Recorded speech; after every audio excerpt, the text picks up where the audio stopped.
एक छोटे से गांव में शाम के वक्त हमेशा एक अजीब सी खामोशी छा जाती थी। लोग कहते थे कि जैसे कोई नामालूम चीज़ गांव के करीब आती और फिर गायब हो जाती है।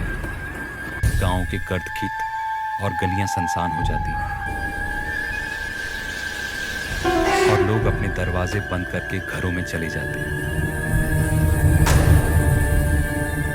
इस गांव का नाम अचाननीपुर था, जहां पुरानी कहानियां नस्ल दर नस्ल सुनाई जाती थी। एक दिन शाम के वक्त जब सूरज ढल रहा था, कुछ गांव वाले खेतों की तरफ से एक अजीब आहट सुनने लगे, जैसे किसी ने खामोश रास्ते पर कदम रखे हों।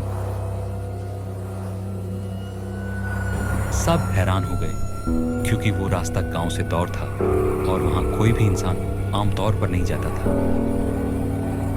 आहट आहिस्ता आहिस्ता करीब आती महसूस हुई। नौजवान की जरात गांव का सबसे बहादुर नौजवान राज था। जब दूसरे लोग डर से वापस घरों की तरफ भागे, तो राज ने अपने दिल को मजबूत किया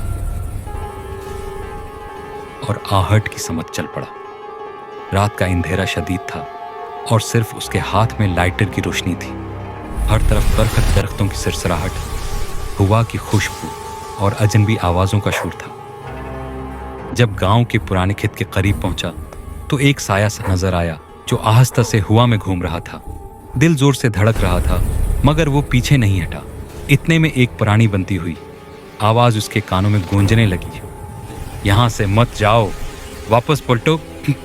राज ने घबराकर लाइटर मजीद रोशन किया तो उसने देखा कि जमीन पर पुरानी नक्श अब निगार वाली अलामतें बनी हुई हैं, जैसे किसी ने पहले वहां कुछ रखा हो। जैसे ही राज ने वे अलामत छुई, जमीन की खड़खड़ाहट शुरू हो गई। फिर एक सर्द हुआ का झोंका आया और वो साया मंजर के सामने आ गया। उसका चेहरा गहरे साए में डूबा हुआ था। कोई ठोस शक्ल न थी, बस एक बेरौनक आंखें और हवा में लहराता जिस्म। राज चीखे बगैर नहीं रह सका। जब सुबह की रोशनी आसमान पर फैल गई, गांव के लोगों ने देखा कि राज वापस गांव की तरफ आ रहा है। चेहरे पर थकावट मगर जिंदा।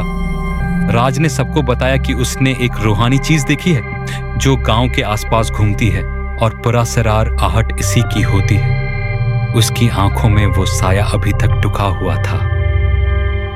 अब गांव वाले हर रात वो आहट सुनते हैं, मगर कोई भी जरात नहीं करता कि वो वहां दोबारा जाकर सच्चाई जाने।